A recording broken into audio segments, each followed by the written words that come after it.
আগের দিন বাষ্পমোচনের ডেফিনিশনে আমরা দেখেছিলাম যে বাষ্পমোচন কোথা থেকে হয়, তার মানে বাষ্পমোচনের স্থান। তো উদ্ভিদ দেহে বাষ্পমোচন মেইনলি তিনটে প্রসেসে বা তিনটে মাধ্যমের দ্বারা বাষ্পমোচনটা উদ্ভিদ দেহে হয়। তাহলে একদম প্রথমেই হচ্ছে পত্ররন্ধ্রীয় বাষ্পমোচন, মানে হচ্ছে পাতায় যে পত্ররন্ধ্র থাকে সেই পত্ররন্ধ্রের মাধ্যমে বাষ্পমোচন হয়।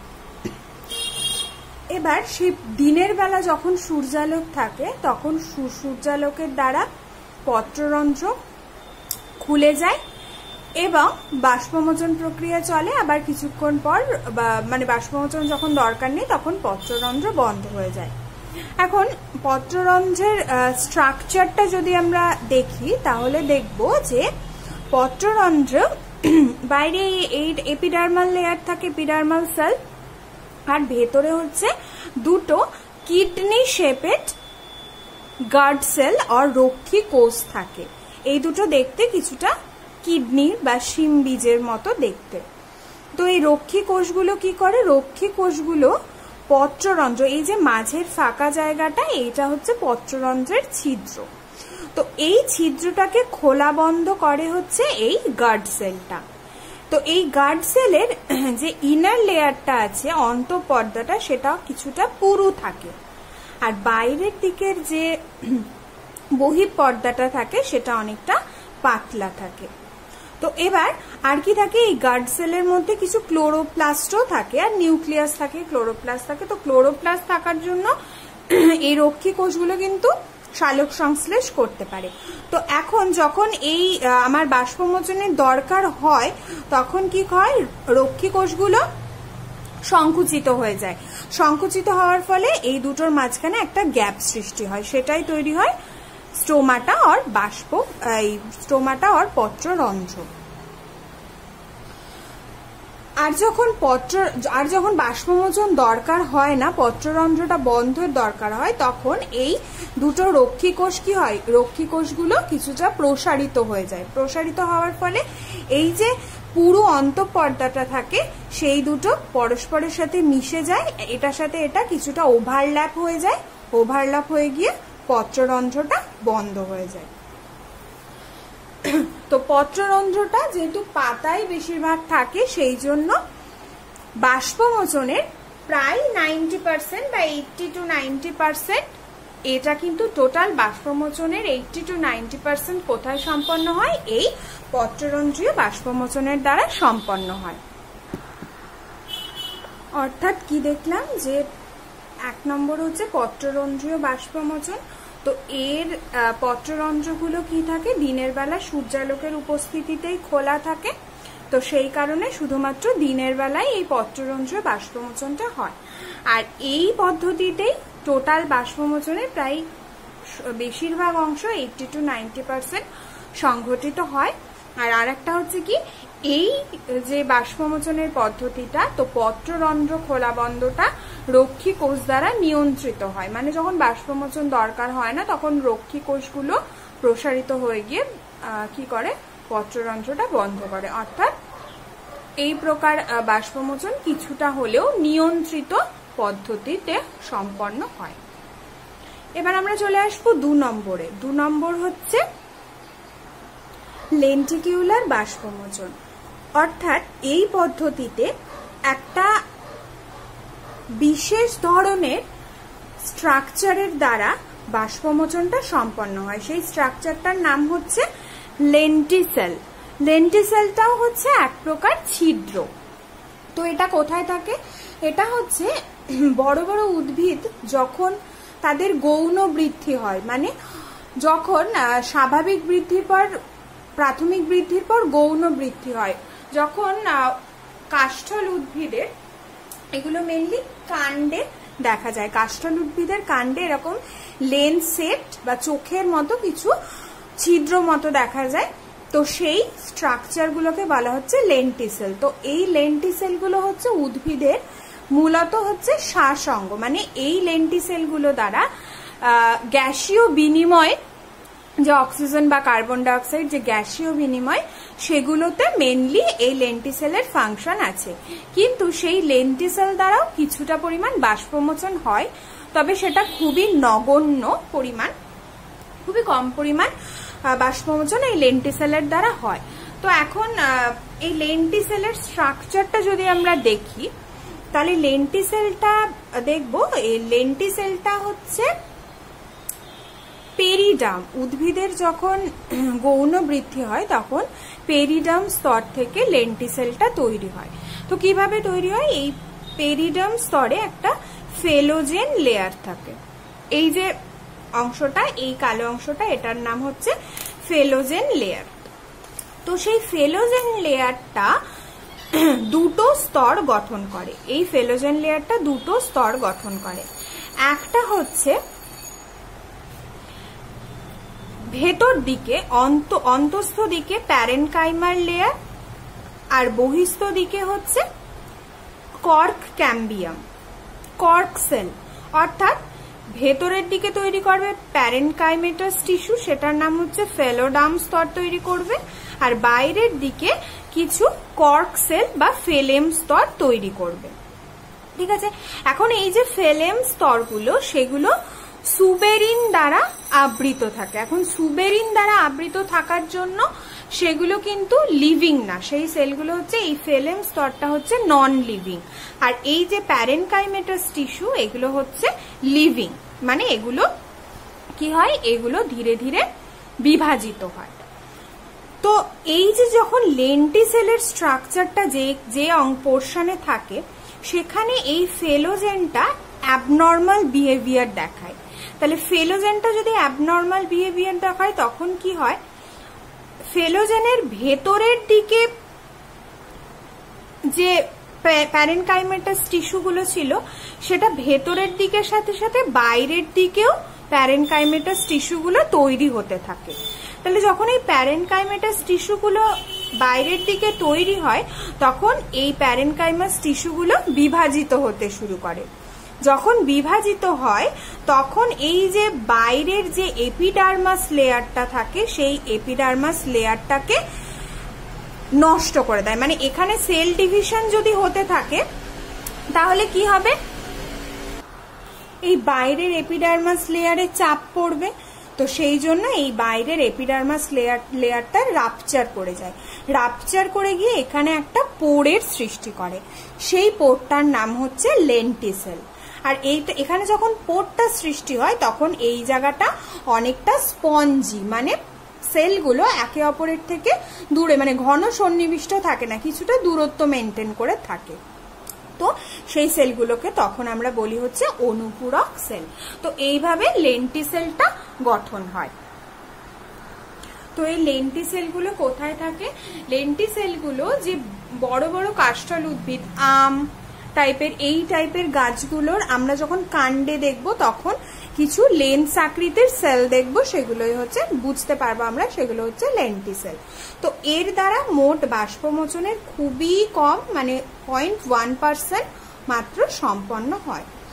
এখন যেহেতু এই লেন্টিসেলগুলো সর্বদাই খোলা থাকে, মানে এপিডার্মিসটা তো রাপচার হয়ে গেছে, নষ্ট হয়েই গেছে, তো সেই জন্য এই জায়গাটা সর্বদা ওপেন থাকে। তো সেই জন্য এই যে ন্যূনতম যে বাষ্পমোচনটা, সেটাও কিন্তু সারাদিন, দিবারাত্র সবসময় হতে পারে। তো এই হচ্ছে লেন্টিকিউলার বাষ্পমোচন। নেক্সট আসবে কি? নেক্সট হচ্ছে যে কিউটিকিউলার বাষ্পমোচন।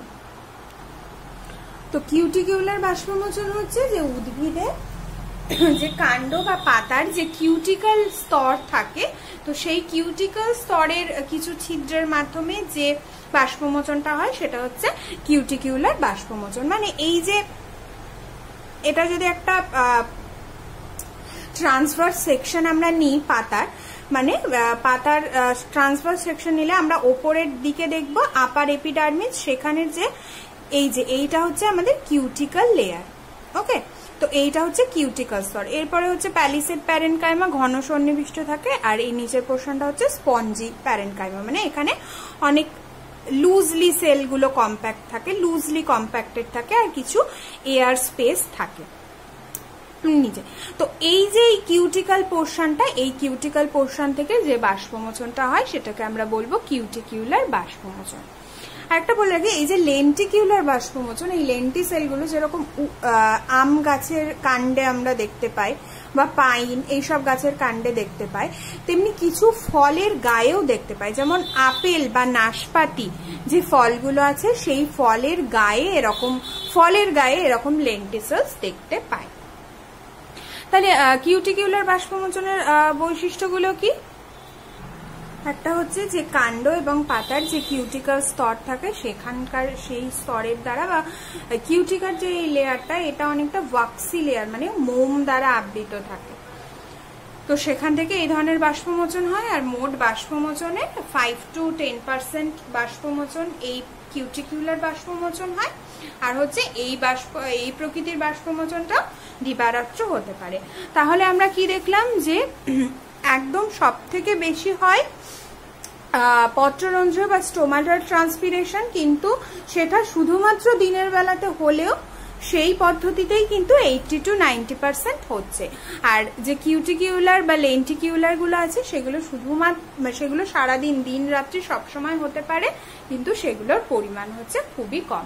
তাহলে এই তিনটেই হচ্ছে বাষ্পমোচনের স্থান। লাস্ট যে পোর্শনটা আছে সেটা হচ্ছে বাষ্পমোচন প্রভাবক, মানে যে সমস্ত শর্তগুলো বা ফ্যাক্টরসগুলো বাষ্পমোচনকে প্রভাবিত করে, মানে কখন বাষ্পমোচন বেশি হবে বা কখন বাষ্পমোচন কম হবে, সেই ফ্যাক্টরগুলো বলা হচ্ছে মানে বাষ্পমোচনের রেট যে যারা নিয়ন্ত্রণ করে সেগুলোকে বলা হবে বাষ্পমোচনের প্রভাবক। তো এই বাষ্পমোচনের প্রভাবকগুলোকে আমরা প্রথমেই দুটো ভাগে ভাগ করে নেব। একটা হচ্ছে বহিঃপ্রভাবক আর একটা হচ্ছে অন্তঃপ্রভাবক।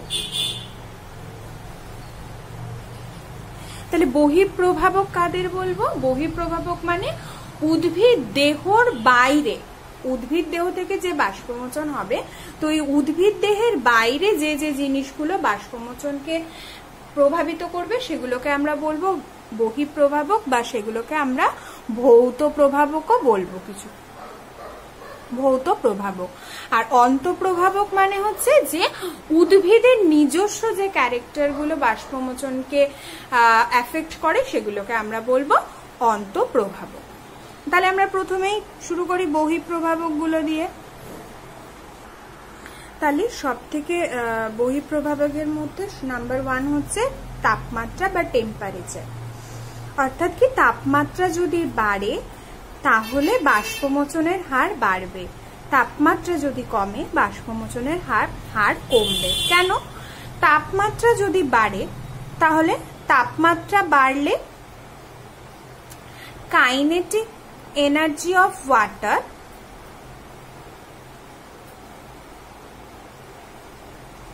সেটা কি হবে? বাড়বে। যদি তাপমাত্রা বাড়ে তাহলে কাইনেটিক এনার্জি অফ ওয়াটার বাড়বে। এটা যদি বাড়ে তাহলে সেটা কি করবে? সেটা আবার জল থেকে বাষ্প তৈরির ক্ষমতা বাড়িয়ে দেবে। সেটা তাহলে কি করবে? সেটা আবার বাষ্পমোচন বাড়াবে। তাহলে বুঝতে পারলাম যে টেম্পারেচার বাড়লে কেন বাষ্পমোচন বাড়ে। টেম্পারেচার বাড়ার সাথে সাথে কাইনেটিক এনার্জি অফ ওয়াটার বেড়ে যায়। এবার জলের কাইনেটিক এনার্জি বেড়ে গেলে জল থেকে বাষ্প তৈরির ক্ষমতা বেড়ে যাবে, ফলে বাষ্পমোচন বাড়বে। তারপরে কি হচ্ছে? 2 নম্বরে আসবে হিউমিডিটি বা বায়ুর আর্দ্রতা। এখন তাহলে বায়ুর আর্দ্রতা বলতে আমরা কি বুঝি? বায়ুর আর্দ্রতা হচ্ছে পরিবেশে জলীয় বাষ্পের উপস্থিতি। এই যে H2O গুলো লিখছি, এগুলো কিন্তু সব ভেপার ফর্মে, মানে বায়ুতে যখন জলীয় বাষ্পের পরিমাণটা সেটাকেই আমরা বলছি হচ্ছে বায়ুর আর্দ্রতা। তাহলে আমরা যদি একটু চিন্তা করি, যদি বাতাসে বা একটা পাতার চারপাশে যদি আগে থেকেই যদি জলীয় বাষ্পের পরিমাণ বেশি থাকে, তাহলে কি কখনো পাতা চাইবে যে আরো বেশি করে জলীয় বাষ্প পরিবেশে রিলিজ করতে? তা কখনোই চাইবে না। যদি একটা পাতার চারপাশে যদি জলীয় বাষ্প আগে থেকে বেশি থাকে, মানে আর্দ্রতা বেশি থাকে, তাহলে আর পাতা নিজের চারদিকে বাষ্পমোচন করার প্রক্রিয়াটা করবে না। তাহলে সেখান থেকে আমরা কি বলতে পারি যে যদি হিউমিডিটি বাড়ে, হিউমিডিটি যদি বেশি থাকে, তাহলে কি হবে, বাষ্পমোচন কমে যাবে, বাষ্পমোচন কমে যাবে। মানে হচ্ছে যদি বাতাসে জলীয় বাষ্পের পরিমাণ বেশি থাকে তাহলে বাষ্পমোচনের হার কমবে, আর যদি বাতাসে জলীয় বাষ্পের পরিমাণ খুব কম থাকে তখন বাষ্পমোচনের হারটা বাড়বে। তো এখানে যখন খুব শুষ্ক বায়ু থাকে, শুষ্ক পরিবেশে কি হয়, বায়ুর আর্দ্রতাটা খুবই কম থাকে, মানে বায়ুতে বা আশেপাশে জলীয় বাষ্পটা খুবই কম পরিমাণে থাকে, তখন কি হবে, বাষ্পমোচন খুবই দ্রুত হারে ঘটতে থাকবে। এবার যত হারে বাষ্পমোচন হবে তত হারে কিন্তু মূল থেকে জল শোষিত হবে না, তখন কি হবে, উদ্ভিদ দেহে জলের ঘাটতি দেখা দেবে। সেই সময় উদ্ভিদের যে শাখা প্রশাখা বা পাতাগুলো নুইয়ে পড়বে, সেই পরিস্থিতিটাকে আমরা বলি হচ্ছে অবনমন বা উইল্টিং, অবনমন বা উইল্টিং।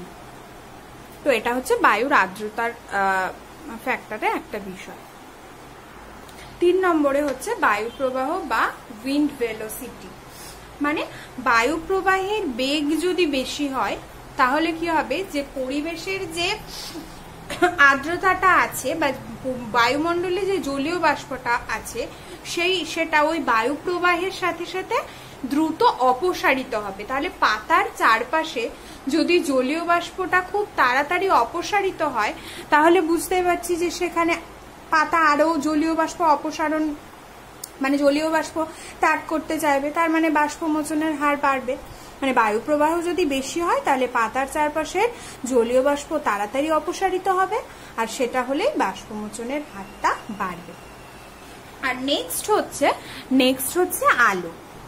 তো আলোটা কিন্তু একটা পরোক্ষ প্রভাবক, মানে হচ্ছে আলোর কোনো ডিরেক্ট ইম্প্যাক্ট বাষ্পমোচনের উপর নেই। তো কি হয়, আলো যখন বেশি থাকবে, আলো যদি বেশি থাকে তাহলে পত্ররন্ধ্রগুলো, পাতার পত্ররন্ধ্রগুলো খুলবে। তো পত্ররন্ধ্র যদি বেশি খোলে তাহলে অ্যাজ ইউজুয়াল বাষ্পমোচন বেশি হবে, তাই জন্য বলা হয় যে আলোর সাথে সাথে বাষ্পমোচনের হার বাড়বে। তাহলে আমরা বহিঃপ্রভাবকগুলো দেখে বুঝতে পারলাম যে টেম্পারেচার, বায়ু প্রবাহ এবং আলোক, এই তিনটাই হচ্ছে সমানুপাতিক সম্পর্ক বাষ্পমোচনের হারের সাথে। মানে তাপমাত্রা বাড়লে বাষ্পমোচন বাড়বে, বায়ু প্রবাহ বাড়লে বাষ্পমোচন বাড়বে, আলো বাড়লে বাষ্পমোচন বাড়বে। শুধুমাত্র বায়ুর আর্দ্রতা বা হিউমিডিটি সেটা বাড়লে বাষ্পমোচন কমবে, কারণ হচ্ছে আগে থেকেই যদি বাতাসে জলীয় বাষ্প থাকে তাহলে আর নতুন করে পরিবেশে জলীয় বাষ্প ত্যাগ করতে চাইবে না। নেক্সট আমরা আসবো অন্তঃপ্রভাবক। অন্তঃপ্রভাবককে মেনলি 4টে পয়েন্টস আমরা ধরতে পারি। নাম্বার 1 হচ্ছে পাতার গঠন বৈচিত্র্য বা স্ট্রাকচারাল ফিচার্স অফ লিভ। মানে হচ্ছে যে কোনো পাতা থাকে সেখানে যেখানে শুষ্ক অঞ্চল, জল অত বেশি থাকবে না, উদ্ভিদ অত বেশি জল পাবে না, তখন তাকে কি করতে হবে, বাষ্পমোচনের হারটা কমাতে হবে। তাহলে বাষ্পমোচনের হার যখন কমাতে হবে তখন সেই সব উদ্ভিদ কি করে, পাতার যে কিউটিক্যাল লেয়ারটা থাকে সেই কিউটিক্যালটাকে অনেকটা পুরু করে দেয়, তাহলে সেখান থেকে বাষ্পমোচনটা কিছুটা কন্ট্রোল করা যায়। বা কোনো গাছের পাতাটা কাঁটায় রূপান্তরিত হয় শুধুমাত্র বাষ্পমোচন কমানোর জন্য। যদি বাষ্পমোচন ওই সব ক্ষেত্রে বেড়ে যায় তাহলে গাছগুলো কিন্তু জল পাবে না, কারণ শুষ্ক ড্রাই এরিয়াতে যে গাছগুলো থাকে, মরুভূমি অঞ্চলে বা এইসবগুলোতে, তো তারা কি করে, তারা এইরকম ভাবে পাতার স্ট্রাকচারটাকে চেঞ্জ করে বাষ্পমোচনের রেটটাকে নিয়ন্ত্রণ করে। তো তাহলে পাতার গঠন বৈচিত্র্যের উপর বাষ্পমোচন নিয়ন্ত্রিত হলো। সেকেন্ড ওয়ান হচ্ছে যে পাতার ক্ষেত্রফল। কোনো একটা পাতা যদি ক্ষেত্রফলটা কিছুটা বেশি হয় তাহলে সেই ক্ষেত্রফল বেশি এরিয়াতে কি হবে, পত্ররন্ধ্রের সংখ্যাটা বেশি থাকবে, আর পত্ররন্ধ্রের সংখ্যা যত বেশি হবে তত কি হবে, বাষ্পমোচনের হারটা বেশি হবে। তাহলে এভাবে পাতার ক্ষেত্রফলের সাথে বাষ্পমোচনটা রিলেটেড, বা পাতার ক্ষেত্রফল বাষ্পমোচনকে নিয়ন্ত্রণ করে। 3 নম্বরে হচ্ছে যে মূল কাণ্ড অনুপাত, মানে মূল আর কাণ্ডর অনুপাতের উপর বাষ্পমোচন নির্ভর করে। মূল কাণ্ডের অনুপাত যদি বেশি হয় তাহলে কিন্তু বাষ্পমোচনের হারটা বাড়বে, মূল কাণ্ডের অনুপাত যদি কম হয় তাহলে বাষ্পমোচনের হার কমবে। আর লাস্ট ওয়ান হচ্ছে পাতার সজ্জা রীতি, মানে একটা কাণ্ডে, এটা যদি একটা গাছের কাণ্ড হয় তাহলে গাছের পাতাটা এই কাণ্ড থেকে যদি এরকম ভাবে কাণ্ডের সাথে যদি অনুভূমিক ভাবে থাকে তাহলে এখান থেকে সূর্যালোকটা ডিরেক্ট পাতার উপর পড়তে পারবে, তাই তো? একটা পাতা যদি কাণ্ডের সাথে মোটামুটি এরকম ভাবে থাকে তাহলে সূর্যালোকটা পাতাতে ডাইরেক্ট পড়বে।